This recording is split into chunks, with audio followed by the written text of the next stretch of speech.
What is life like inside the tiny alleys of Vietnam?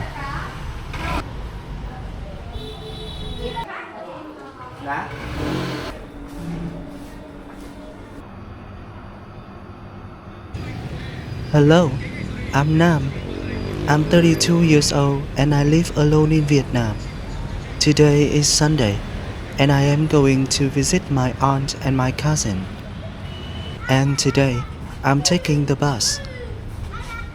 The nearest bus stop is about 2 kilometers from my house, so I'm walking there now.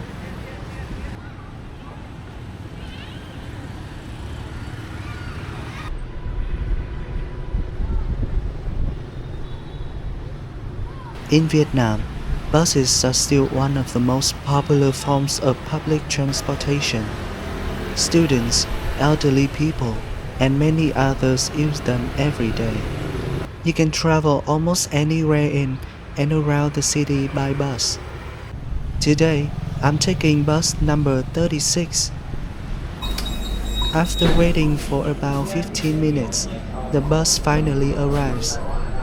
The ticket seller seems quite interested in my camera. Mấy triệu con này?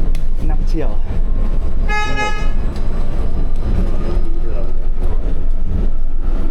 A ticket costs only about 40 cents.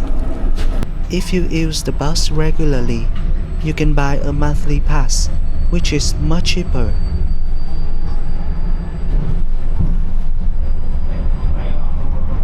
Since it's the weekend, there aren't many passengers.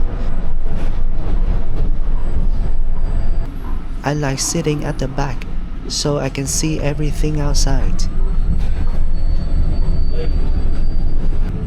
Looking out the window, the city feels so alive.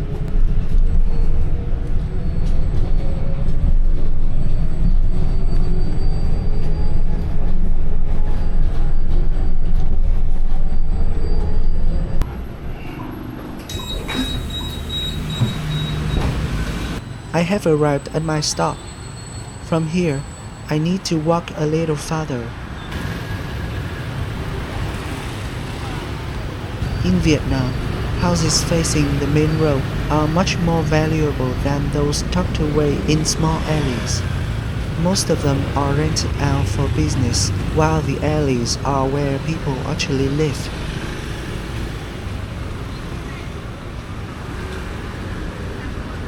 Sometimes, if you want to understand a city, all you have to do is walk into a small alley and talk to the people who live there.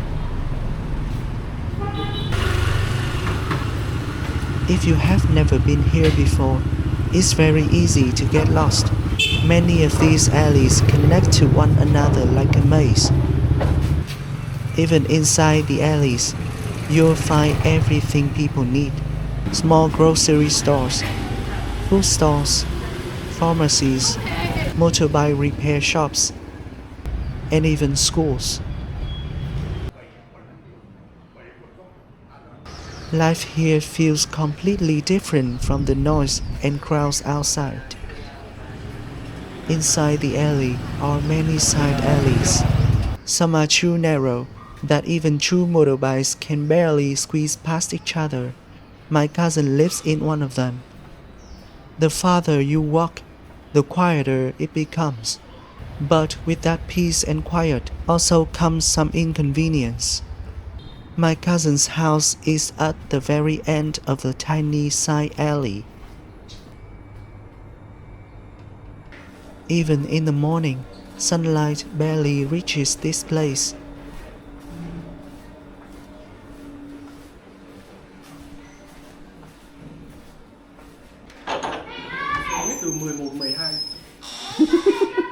He's a little shy in front of the camera. Outside is the parking area. The house is divided into two separate homes. His family rents one of them for nearly $150 a month. Their home is only about 30 square meters with a small loft upstairs. Because there's not much space, his mother and older brother sleep downstairs. Most of the family's daily activities also take place here.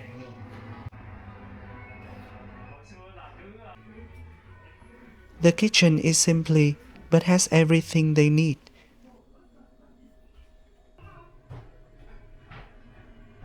You can also see that some pots have started to wear out over time.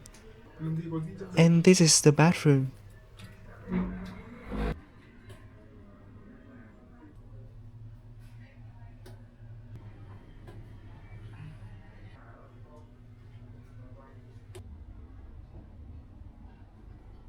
The shared space outside is used for washing clothes, hanging clothes, and washing dishes.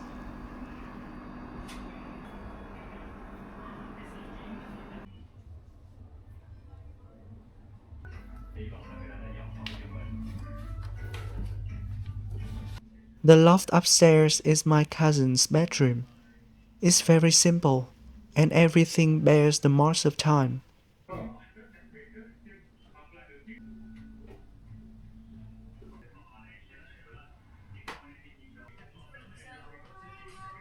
It gets extremely hot and stuffy up here. Without the AC, I don't think it would be comfortable to live in. Many people might think this room feels cramped, but for me, the first thing I feel is warmth. My cousin invites me to stay for lunch. This is a typical Vietnamese family meal: rice, vegetables, meat, and soup. It's been a very long time since I've had a proper family meal like this. Thơm ấy. Không biết ạ, vì nhà bà Vân làm thịt mặn đấy mày đừng chấm. Mày ăn mày sẽ thấy mặn, tao thì thấy ngon. We used to live together many years ago. Back then, four families, including mine, lived in a tiny two-story house that was only 25 square meters. Life wasn't easy, but it was full of memories.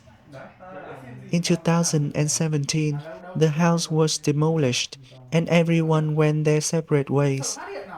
None of us could afford to buy a home, so we all ended up renting. We are all busy with work these days, so we rarely get the chance to see one another. I think moments like this are precious because they give us time to catch up on each other's lives. Nó đang quay rồi à? Nếu tao muốn đổi cái cam quay ra đằng trước là thì ấn vào đâu? Không ấn. Không quay vào mặt tao.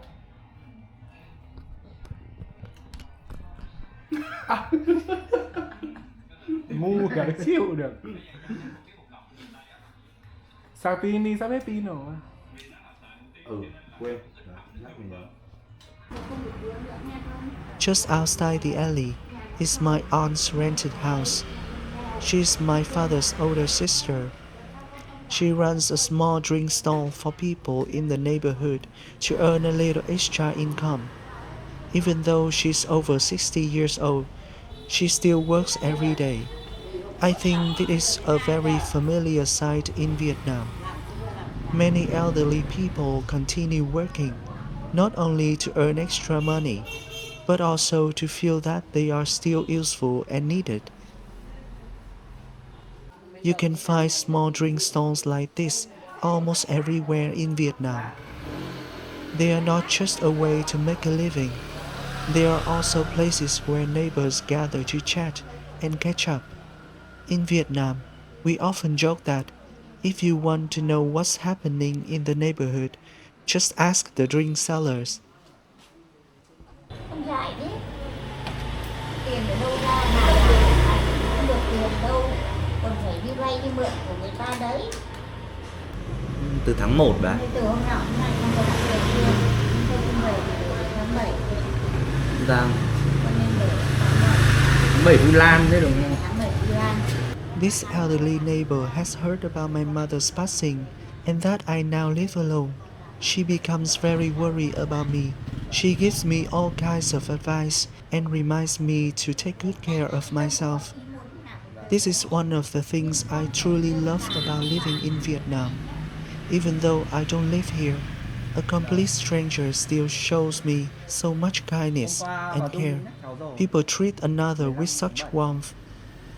In a small alley like this, everyone seems to know each other. This elderly man is quite fascinated by my camera when he sees me filming. In contrast to the noisy and fast-paced life outside, life inside these tiny alleys quietly goes on every single day. I think what I love most about these alleys isn't the peaceful atmosphere, it's the people. They may not be wealthy, their homes may not be spacious or modern, but they always care for the people around them in their own simple and heartfelt ways. And perhaps that's one of the reasons why I love life in Vietnam so much.